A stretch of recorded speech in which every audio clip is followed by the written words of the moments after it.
Hi, this should be the Unit 3 review. Should be attached to the back of your Unit 3 packet.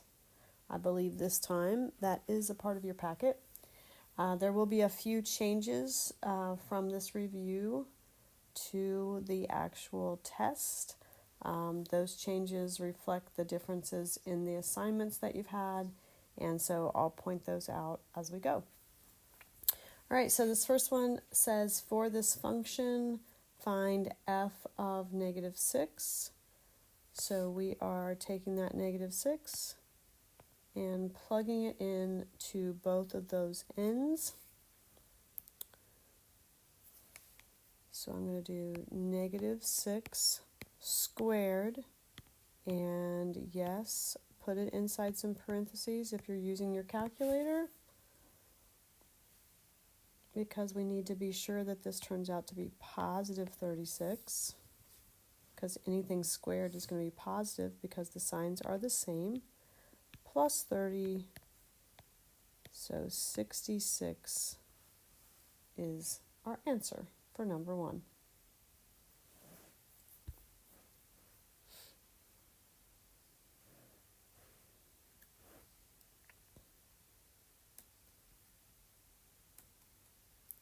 So 2 and 3, we have our operations. In this case, those operations are subtraction and multiplication with these two functions. So g minus h, so here is our g function. We're going to subtract from that our h function. Notice we are subtracting that entire second function, so I put it inside some parentheses, which means then when I get rid of these parentheses, this is acting like, it's like we're distributing a negative 1, so this becomes plus x and plus 7.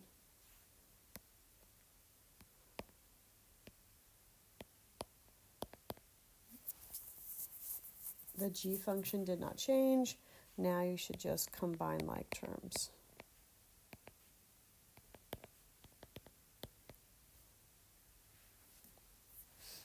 All right, so number 3, this is a dot. This is multiplication. So this is multiplication. So I am taking my negative x minus 7, that's my h function, and multiplying it times my g function. Now, since it is multiplication, if you would have switched the order, it still does turn out the same. Now make sure that you do all the steps of FOIL, all the distributing. So this first times first, I'll have negative 5x to the 4th. And then when we do outside, so negative x times negative 2x, 2 negatives makes that plus 2x squared. Next up, we'll do this inside. So the negative 7 times the 5x cubed makes negative 35x cubed. And then last is our negative 7 times negative 2x, which makes plus 14x.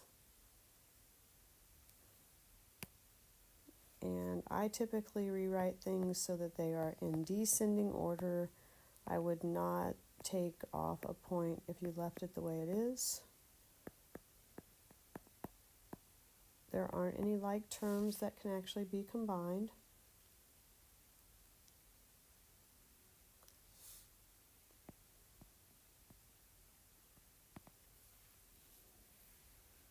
So whether you leave it in the order it had been or you rearrange it into descending order, but there are no like terms.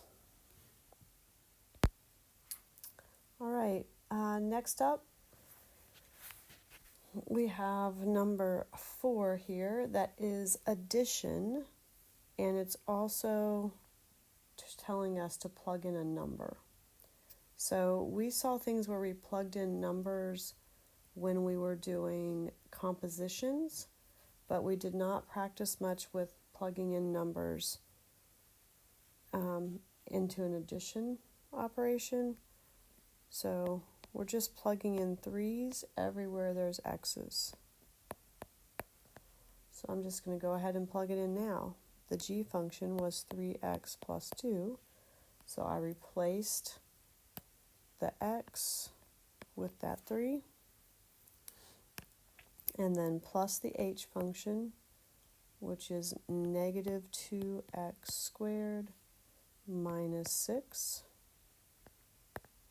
So negative 2 times 3 squared minus 6.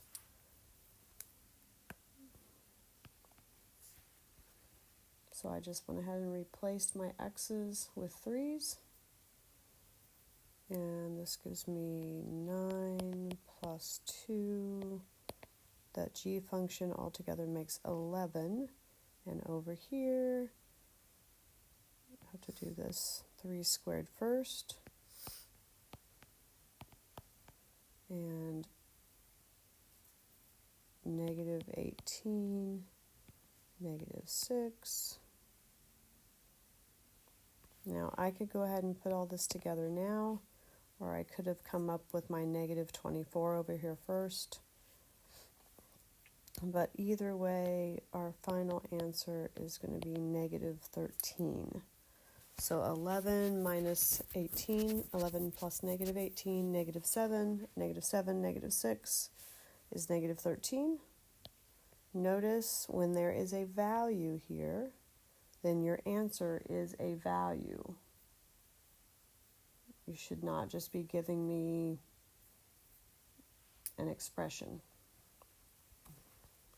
And then number 5, you're going to see a little bit different question on number 5. I am going to ask you what's the exception or the restriction. So if I wanted to know the restriction for this, I would only look at the function that's in the bottom, and in this case, the g is in the bottom. So remember, the restriction is that the bottom of a fraction cannot equal 0. So I take the bottom, make an equation with it being equal to 0, solve that equation,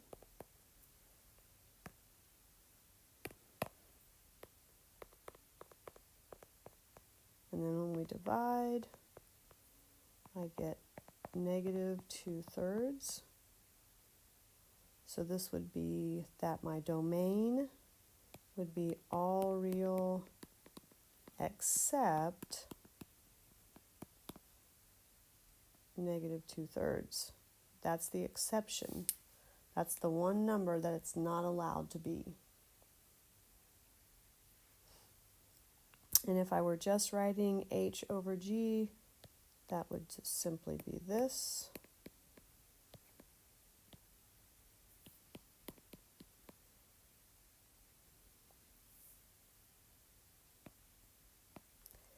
And then, but we are, in this case, like I said, there's going to be something similar to this. It's going to appear on the test, asking you about the restriction.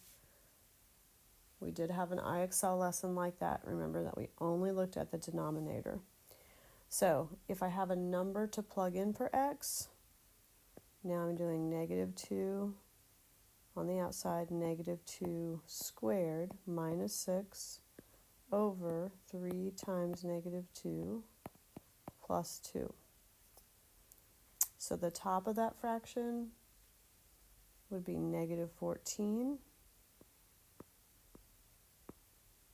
So negative 2 squared is 4. Negative 2 times 4 is negative 8. Negative 8 minus 6 is negative 14. And the denominator, negative 6 plus 2 is negative 4, which would make this the same as 7 over 2, or 3.5.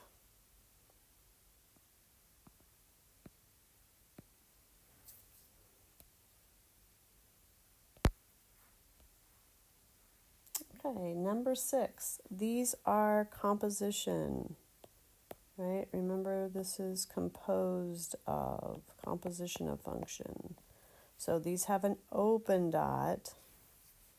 That tells us it's composition. So what we're going to do here is we are putting the g function into the x function. So this entire thing is going to go into that x. Substitute into that x. So 6 parentheses 2x squared minus 5, close the parenthesis, plus 14. Then we would distribute, because we need to put this in simplest form. So that's 12x squared minus 30 plus 14. So we've got 12x squared minus 16. And it is just an expression. Notice this was still an x. Number 7, however, notice we have a number. And remember that when we have a number, we're going to get a value. And there's 2 different ways. You could do what we just did and then put the number in at the end. But how we practiced it, and I think most of my students find is easiest, is to take the number into the function that's closest, then take that result into the other function. So I'm going to be doing 8 times 6 minus 10. So that's 48 minus 10 is 38. So this is g of 6 is 38. Now that 38 is going to go into the f function.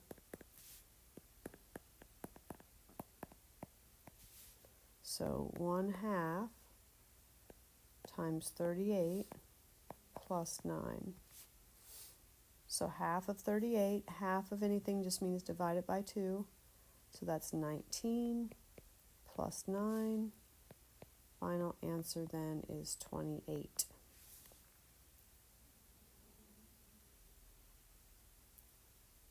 So most of these, I just simply want your final answer.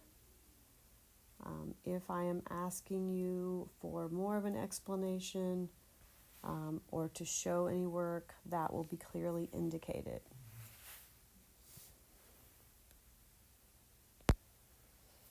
All right, there will be a few problems about determining if things are functions or not. So in this case, if you look and you're trying to decide if this is a function or not a function, remember that you want the x's you don't want the x's to repeat. So in this case, all of the x's are different.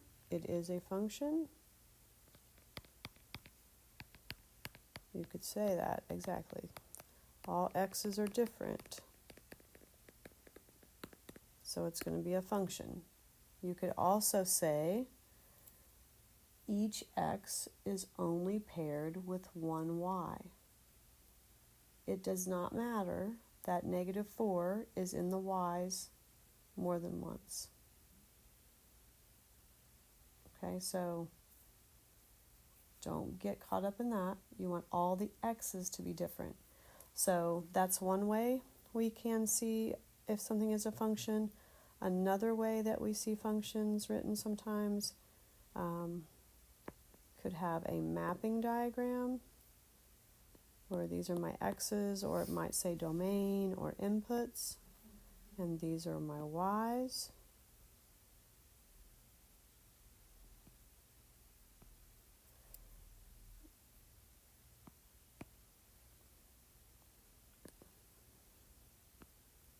And maybe we have something like this.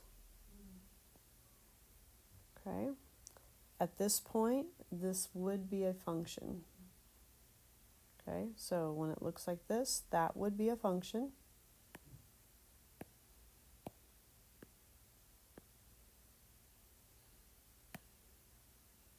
this would still be a function. So two of them could go to the same place. That's still a function. But this would now make it not a function, because the 2 is paired with more than one member of the range. Okay, so they could all go to the exact same y. Okay, they could all go to the same y, but each one of them can only go to one place. So if you see two lines going away from the same number, then that's not a function. So this example, as it's currently written, is not a function. The other way that we can determine if something is a function or not is from a graph. So if I have a graph, and let's say maybe it does something like that, you might think, no way would that be a function. Look at that wacky thing. Well, as long as there are no points directly above one another, then yes, it's a function. Now, I might not have made that very well because that part looks like it is not a function. So just know it's not about whether or not it's curved.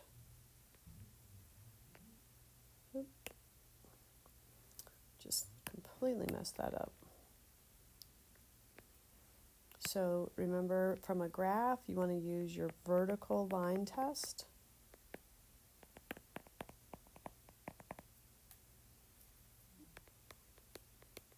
Should only touch one place at a time. So a vertical line should only touch the function in one place.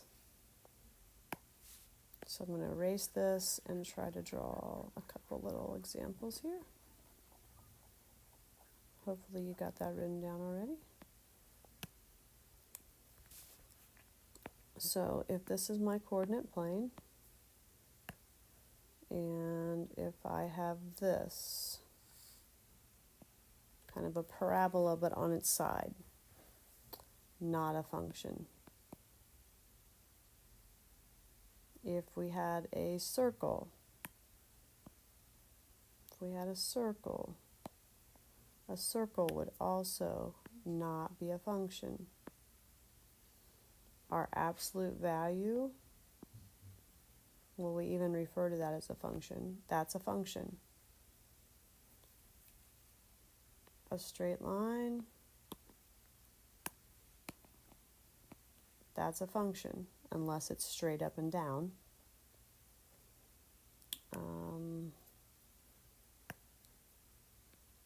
Parabolas, that's still a function. So as long as a vertical line, as you move across, as long as a vertical line can only touch it in one place at a time, then it is a function. When you see points directly on top of one another, it is not a function. And you could say, if it asked why, you could say because it fails the vertical line test. Or if it is a function, you could say it passes the vertical line test. Now, if I had my absolute value function, and this is a function, if I asked you about its inverse, remember that in inverse, the x and y are switched. And so if the x and y got switched, let's say this is at 3, 0, then instead there would be a point at 0, 3, and that's where the vertex would be. And we would have something looking like this instead.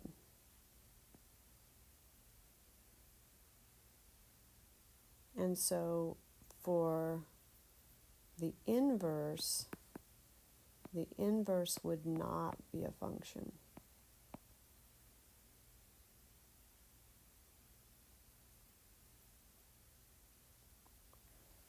So if you want to know if the inverse is a function, think about, for the inverse, you're really thinking, if you look at the original function, you're thinking about a horizontal line.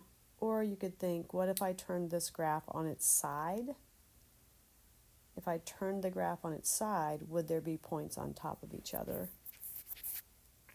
So this inverse would not be a function. All right, this next one is about inverses, and given that our assignment was different, I have made some changes in these questions.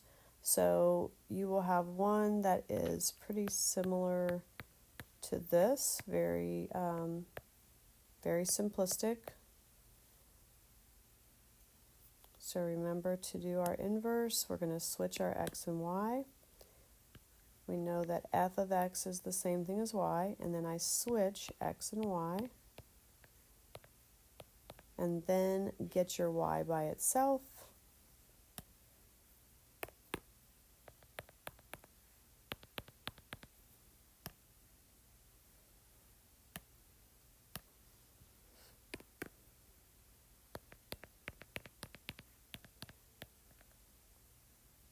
And then what you're going to see on your test is that I'll already have that inverse notation written.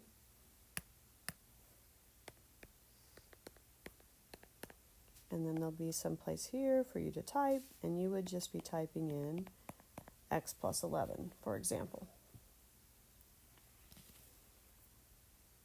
So there will be one that is only one step to finding the inverse. So switch x and y, then do what you have to do to get y by itself. If you're just curious about the answer to this specific problem, the way it was originally written, here you go. This would be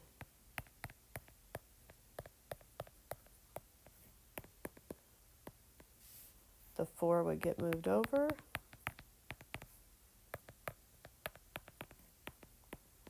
Then we would have to do cube root to get rid of that third power. Then we would have this. And then we would add 11.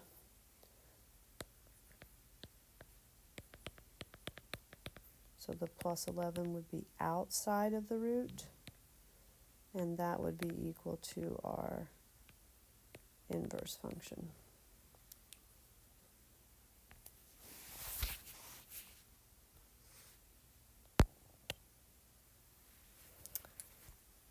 All right, so this next one, again, there'll be some changes.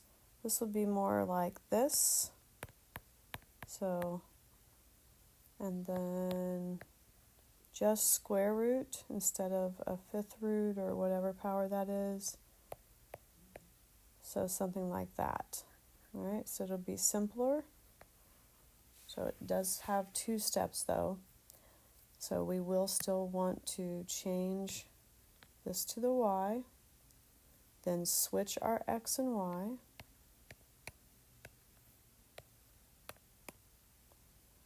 and then now we have to get rid of that root before we can get rid of the minus 5. So then I'm going to get rid of a root, we do a power. So it was a square root, so I do second power. When you don't see a number there, it's assumed to be square root. So the inverse of square root is second power, so I'm going to take both to the second power. That gives me x squared, and this just simply gets rid of the root. So then that's equal to y plus minus 5. To get rid of minus 5, we're going to do plus 5. And then we have x squared plus 5 is equal to y. So once again, you're going to have that inverse notation already there with an equal sign, and then in the box you would be typing out x squared plus 5, for example. Okay.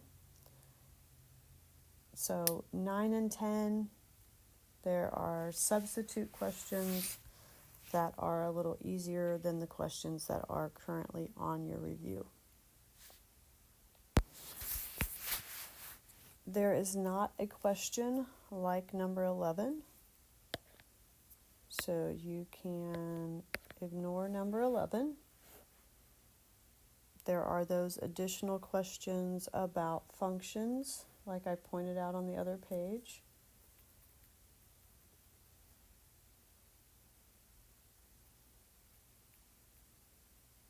And then you're going to have a question like this, except it's just going to say to factor this.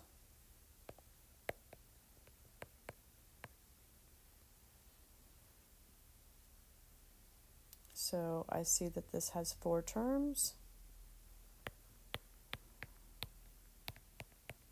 So since it has 4 terms, I'm going to use grouping.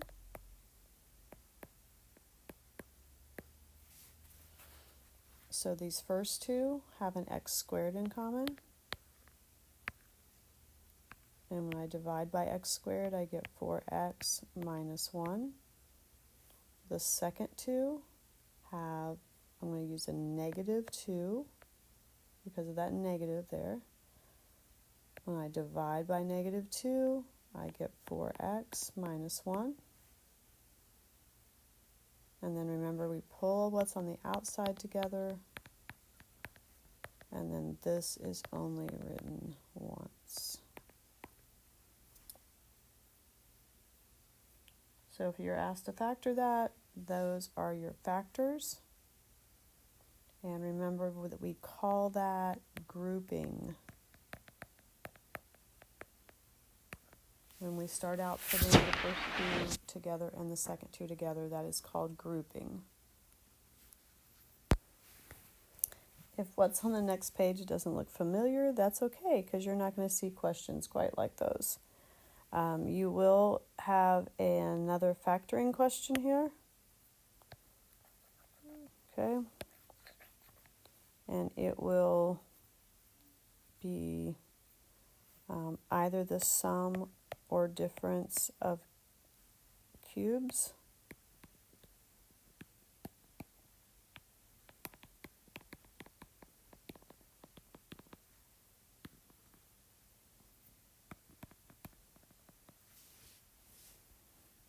So remember, that was the sum of cubes is this pattern.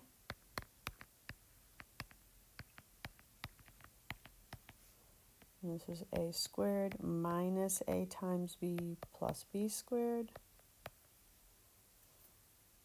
And then difference looks very much the same, except if it is the difference, then this one changes to minus, that changes to minus, and that changes to plus. And you should have those patterns in your notes.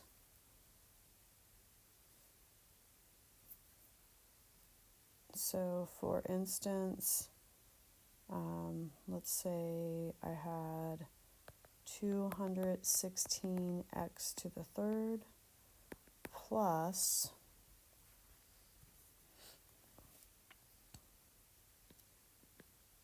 27. So I would look at my perfect cubes. You guys should have a list of those. And then which perfect cube is 216?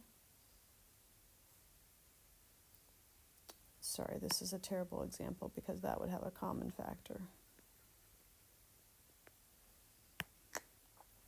So let's start with a different one. How about we'll do 216 still, but we'll make this 343. All right, so then this would be 6 and an x, and that would be 7, because 7 to the third power is 343. And then once you find which number, so the reason that's a 6 is because 6 to the third power is 216, and 7 to the third power is 343. If you look back in your notes, you should have those perfect cubes. And then over here, 6 squared, so 6x squared would be 36x squared. This goes to negative. Multiply those two together, so 42x, and then 7 times 7, 49. Okay, so you're going to have either a sum of cubes or a difference of cubes. You're going to have one of those to factor. All right, and then that's what that's called. The sum of cubes if it starts out with a plus, and the difference of cubes if it starts out with a minus. There is no question like this about sketching this graph. There's also no piecewise function like the rest of what's on this page. So when I come back, I will be on the next page. I apologize if some of this got recorded twice, but I think I just didn't restart the recording when I got to this. But I don't really have a good way to find out without stopping the recording. So here we go. So if you already heard about number 16, fast forward through this. All right, so remember that this is in the format where we have ax minus h plus k, where hk is the vertex. So remember, this is where we change this sign and keep this one. K for keep. Change the H, keep the K. And so the inside, whether it is a parabola or absolute value or any other function, inside the symbol, inside the parentheses, is going to be left or right. That's our horizontal shift. And it's the opposite of the way, opposite sign. That's why that has a minus h. So when it says plus 4, so plus 4 is actually left 4. And then outside are up or down transformations or translations. So in this case, that's -1, so it's down 1. That's how we describe the transformation, left 4, down 1. It also tells us that that's the vertex. -4, -1 would be the vertex.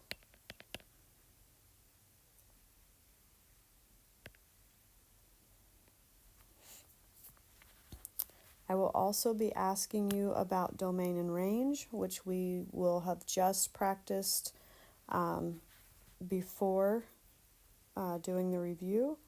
And so the domain for an absolute value function is going to be all real numbers. Unless we had some kind of fraction or we had a square root where we cannot have a negative underneath the square root, our domain for these kind of functions, for absolute value functions, are going to be all real numbers. Our range, think about what numbers y, of what values of y get used. Well, if this is the vertex and this absolute value is heading up, because the a is positive, there's no a, so it's a 1. So the range, the y, all the y's greater than or equal to -1.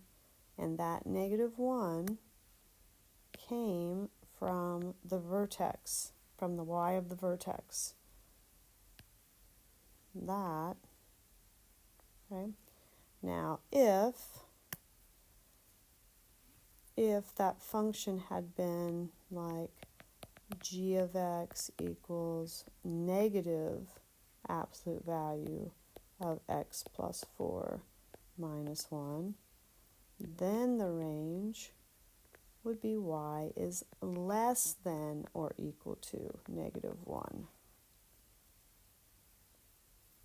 So when this number, if there's a number here or a sign, if this is negative, that's what made that switch to less than or equal to.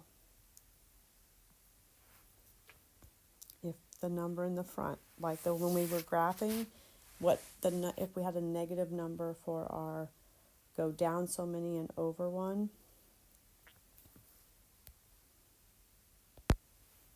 okay, so think here, where should the vertex be?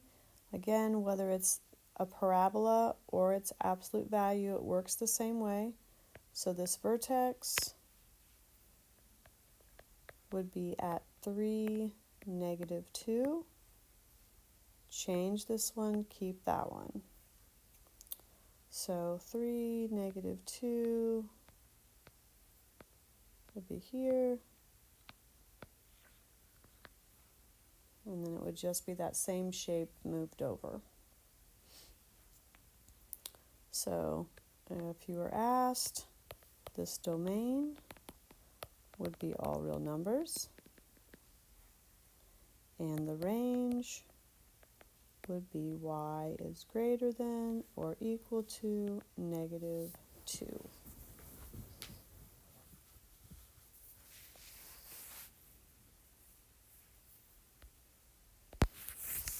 All right, so now you're going to have a question similar to this.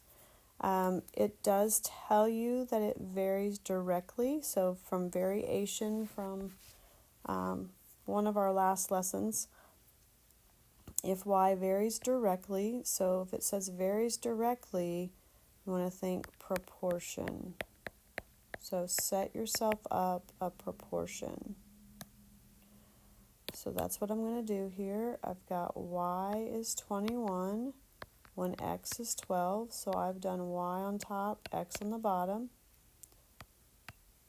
Find y when x is 8. Friends, honestly, it doesn't matter if you're putting x or y on the top, but you have to be consistent. So then I should be multiplying these two and multiplying these two. My cross products need to be equal, which means I get 12y is equal to 168, or you may have just done 21 times 8 and then said divide by 12, but that's why it works. So we get y is 14. So that should be a pretty easy and straightforward question. One question, another type of question that's not on this test, but we practiced with our IXL, is to write an inverse variation equation.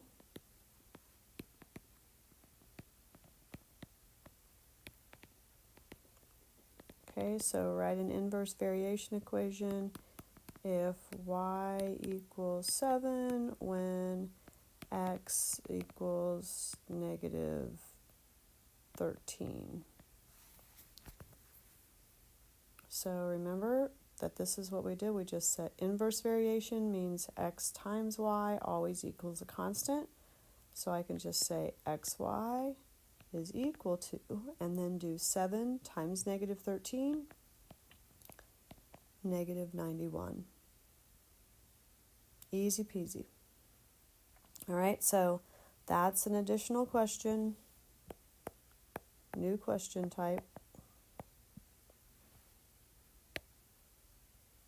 Not a hard question, but a new question. All right, you'll be finishing up with a couple of application problems. And I'm not going to ask that you type out a complete sentence, but I do ask that you label your answer.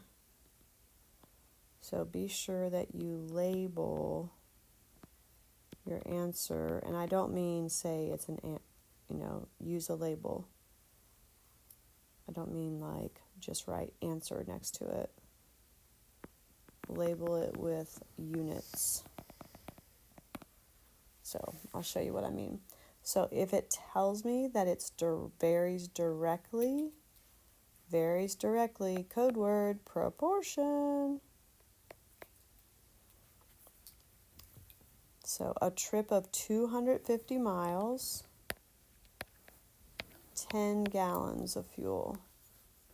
So I did miles over gallons. So I like to kind of write that because it helps me make sure I set this up the right way.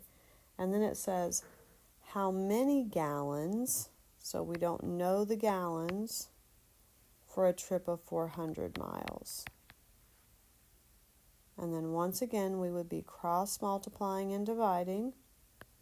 So my cross products have to be equal in a proportion. So 250 times something has to equal 400 times 10. That's 4,000. So if I divide,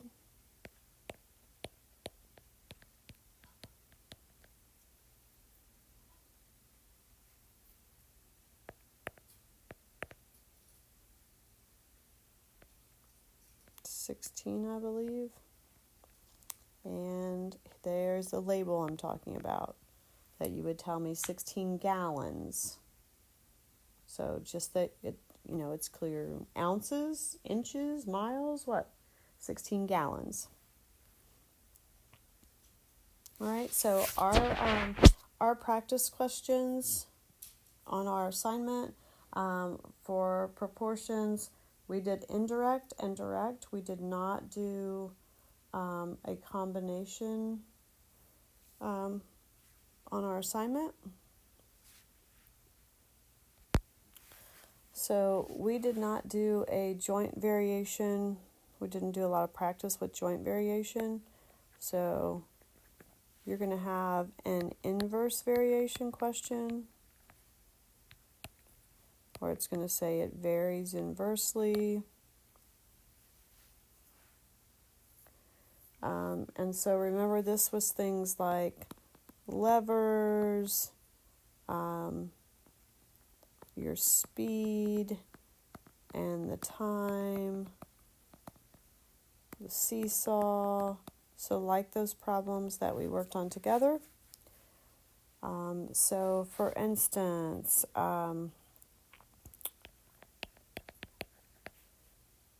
Jim exerts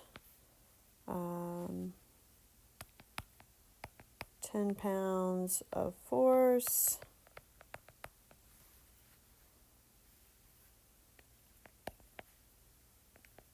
on the lever, we'll say 20 inches.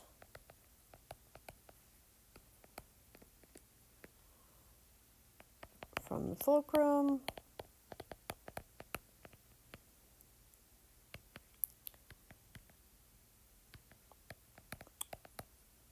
If the rock weighs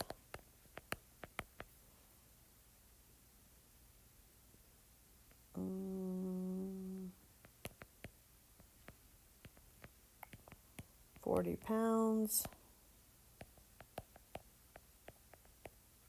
how far from the fulcrum should it be? Okay, how far? So you're going to have like a weight and a distance and a weight and a distance. So you take the first weight and distance. I'm going to write this up at the top. So I'm going to take the first weight and distance, 10 times 20, equal to the second weight, and we don't know that distance. I'm just going to call it x for simplicity. So 10 times 20 is 200. So then I would have to do 200 divided by 40 to find out that it needs to be 5 inches. Now, if it was actually shorter than 5 inches, that would be okay. He would still be able to move it. So like if it was the seesaw and we want it to balance, we want to be thinking that the weight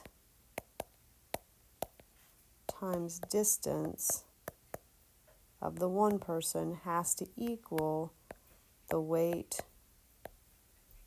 times the distance of the second person.